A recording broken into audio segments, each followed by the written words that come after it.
He couldn't help being pulled toward the impressive Jupiter, though.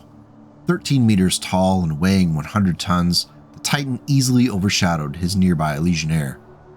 Raoul saw the mech's origins as a clan design in the narrow turret-style waist and the modular-looking weapon ports.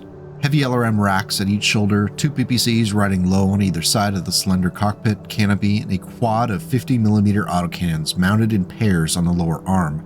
The Jupiter could deliver mech-shredding damage at long or short ranges. Today's discussion of the Jupiter was a request from one of the YouTube channel's upper-tier members. I knew very little about it until researching for this video, so thank you for the opportunity and for your continued support. The Dark Age battlemechs can be a somewhat troublesome topic, as many BattleTech fans are quick to point out that they believe the timeline actually ends at some arbitrary point, often coinciding with whenever they gave the game a break in the late 90s or early 2000s. If you'll forgive me for suggesting it, I think it's possible to set aside a grudge for a bit to talk about some big stompy mechs. If you're hearing this, you're already well on your way, as this video will likely perform 30 to 40% worse than a video on a 3025 mech. You're brave, you're bold, and I thank you for it. The Jupiter is a 100-ton brainchild of Clan Jade Falcon scientist cast members, which had been tasked with producing an assault mech that could serve as a heavy-hitting element of second-line and garrison units. Khan Martha Pride understood the perilous position that the Jade Falcons were in following the Wars of Reaving, and every planet held within the occupation zone mattered. The scientist cast was given the target completion date for the design of 3070, but in a curiously efficient use of time, the Jupiter design was ready for production by 3068, nearly 2 years earlier than demanded. Some speculated that the scientists had been sitting on the design already and had been waiting for or working behind the scenes to make the request happen. No matter what the situation, kudos to them for being so industrious. By 3070, the Jade Falcons were almost entirely purged from the clan homeworlds, and this made controlling their inner sphere holdings all the more important for the clan's survival. As quickly as the new production lines could be set up on Erewhon, the construction of Jupiters began at a rapid pace. Taking advantage of Olivetti's Stage 9 Endosteel and Gorbach's 300 XL engine, the Jupiter was not an inexpensive battlemech. It was intended to be so massive and so powerful that its mere presence on the battlefield would be enough to dissuade challengers and, as a result, pay for itself. The 350 movement profile was typical for 100-ton battlemechs, and the 19.5 tons of Radiant Series 5 standard armor plate put the Jupiter at half a ton more protection than both the Bane and the Direwolf. The Raptor XT Type 3 communications and Goshawk E-Series targeting and tracking systems were top-notch, and it earned the mech a reputation for both improved targeting capabilities and sensor coverage. While it was technically a second-line mech, expense was not spared. The Jupiter's primary weaponry at long range included a pair of ER-PPCs and 2 LRM-15s split between the left and right torsos. Each LRM-15 was fed with just 1 ton of ammunition, leaving the mech with 8 shots to make count. Finally, the Jupiter's 4 Ultra AC-5s came into play at the same range brackets as the LRMs, able to send an incredible amount of fire downfield toward targets.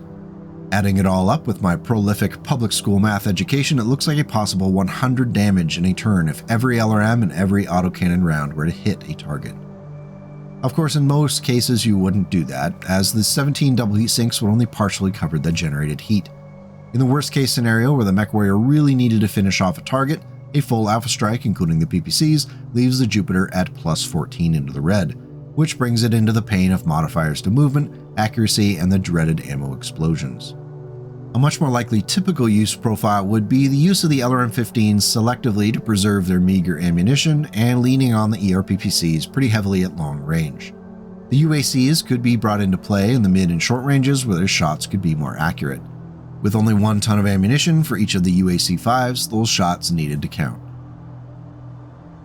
One-eyed Jack Farrell sat in the command seat in the cockpit of his Jupiter. His mercenary unit was arrayed in formation behind him, ready to move out. The dropships that had brought them to Terra were staged yet farther back from the fighting line. In a few minutes, he and his troopers would be moving out. Another day, another battle. He paused, took a deep breath. By nightfall, some of his people might not be alive. He'd do his best to keep them all safe, but there was no getting around the fact that combat operations were dangerous.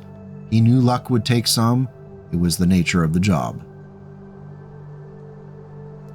As soon as the Jupiters walked off the production lines, they were shipped to the Jade Falcon garrison worlds.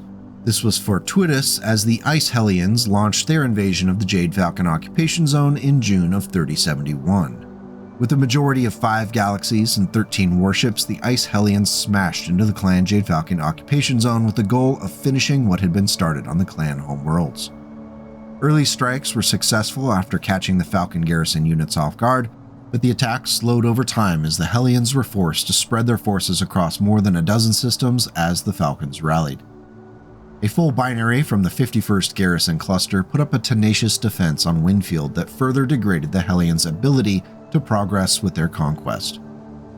On Bone Norman, the 11th Provisional Garrison Cluster hammered the Hellion forces and forced the fight over the planet into a protracted asymmetrical battle. Bone Norman was still contested when the Jade Falcons counterattacked and the 51st was relieved by the Falcon Gamma Galaxy. The Hellions had underestimated the ferocity of the Jade Falcons, which were fighting for their very existence. The Jupiter was just one of many elements that stifled the Ice Hellions as they discovered taking a planet in the inner sphere was very different from holding onto one. "Screw this," Jack said as he charged the nearest forestry mech. He pressed against the mech, put one of his Jupiter's legs behind its leg, and used 100 tons worth of hip throw to flip the mech onto its back. Then, standing with one foot planted firmly on the overturned forestry mod so it couldn't get its saw back into action, he raised both his arms and hosed down the second mod with autocannon fire at close range. Though the Jupiter was initially a Clan Jade Falcon exclusive, and the clan boasted that it had never been lost in any trial, the mech was gradually spotted outside of the Falcon Tumen. Over the next few decades, the Jupiter could be found within the Tumens of the Hell's Horses, Clan Seafox, and eventually the Wolf Empire. It's unknown how Jack One-Eyed Feral procured his Jupiter, but the famous mercenary/brigand has ended up being one of the more famous of the mech's owners. Born on Sarna within the Capellan Confederation, Jack Feral fled his home and sought out the adventure and danger of working as a cargo handler traveling between systems. When he showed up in the historical records again in the early 3130s, he was in possession of the Jupiter and showed great proficiency using it. It's said that he lost his eye and earned his nickname One-Eyed after a particularly dangerous spat with a lover. As a member of Wild's Jokers, a mercenary unit which operated within the Republic of the Sphere, Jack Feral earned the reputation for swashbuckling shenanigans that danced on the line between honorable service and outright criminality. "Darlin', we gotta stop meeting like this," he said. "Let me tidy up things a bit for you." As Jack spoke, the Jupiter brought up the twin autocannons mounted on its massive arms and at the same time twisted its torso to put its particle projection cannons on target. The overwhelming force of the attack struck the Ryukin II like one of the thunderbolts of the bigger mech's namesake of old, hammering Kerensky's mech until it staggered, painting it in flame and steel. A more traditional and expected owner of this Clan Tech assault mech was Loremaster Brian Pride, who commanded the Falcon Alpha Galaxy following Kale Pershaw's death in 3072. Both skilled and unrelenting in battle, Pride made good use of his Jupiter to crush the enemies of Clan Jade Falcon. One report suggested that he even stood alone in opposition to a star of protomechs, which he was able to destroy in a matter of minutes. More recently, the Jupiter was spotted on Terra among the Tumen of the Jade Falcons and the Republic Armed Forces.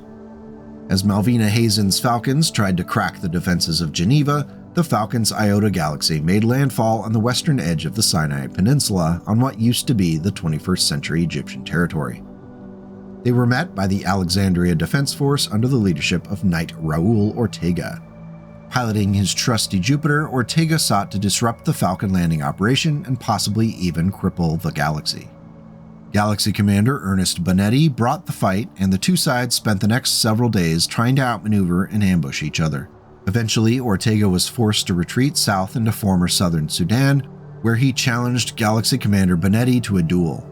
In a true test of the Jupiter's capabilities against an equal opponent, the Jupiter faced down Bonetti's Turkina. Unfortunately, Ortega's ammunition was exhausted quickly, and even though Ortega hammered the Turkina with his ERPPCs, the Turkina was able to win the duel.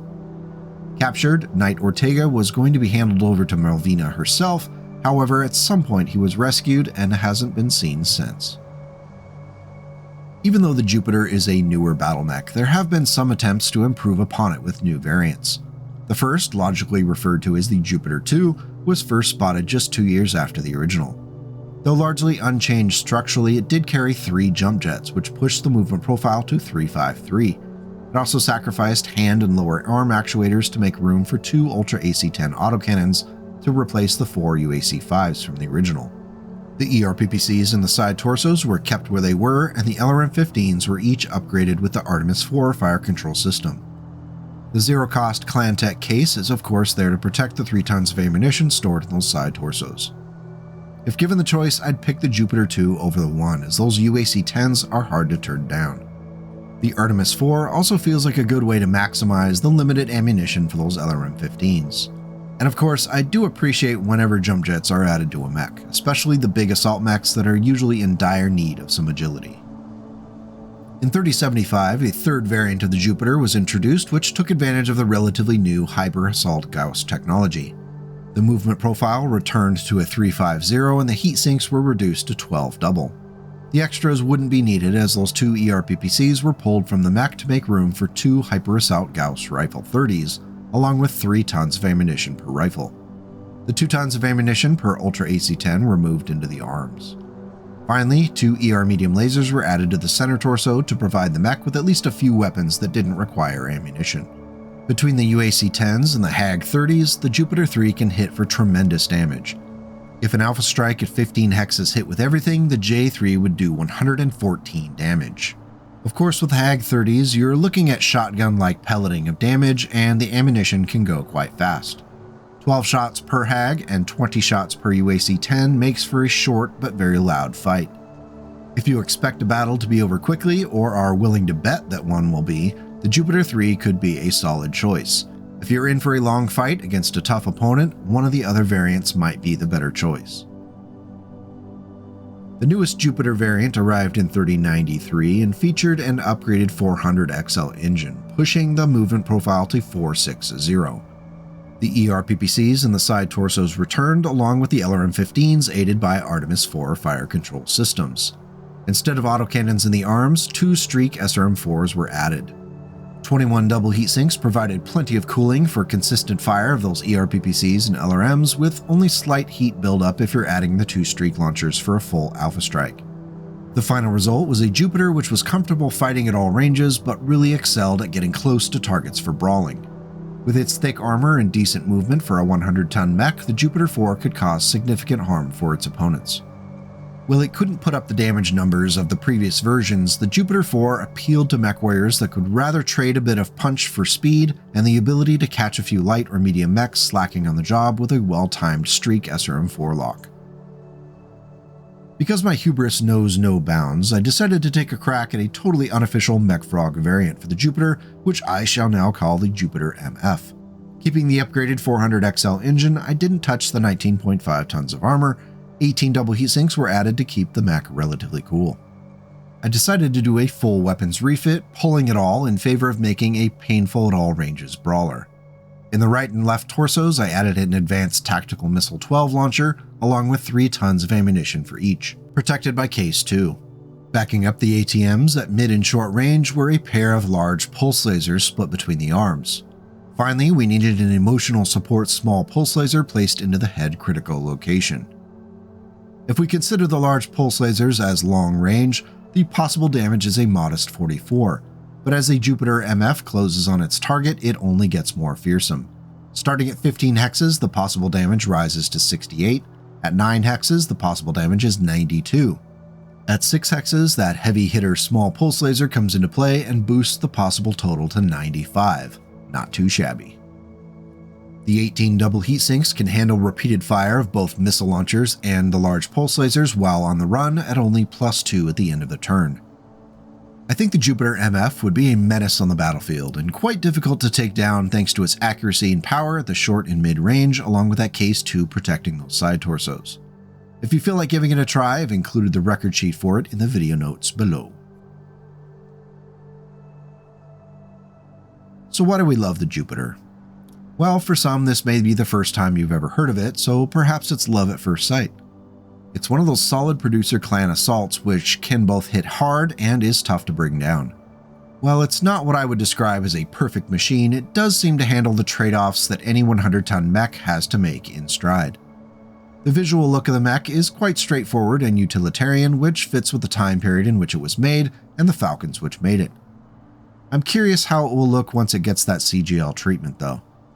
For now, we can enjoy it in its Ironwind Metals format and the Mechwarrior Dark Age plastic if you're lucky to have one.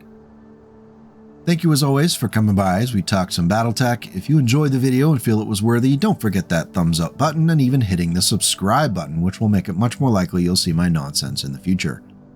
For those of you who have taken that extra step of becoming channel members and support on Ko-Fi, thank you very much. Without it, none of this would be possible.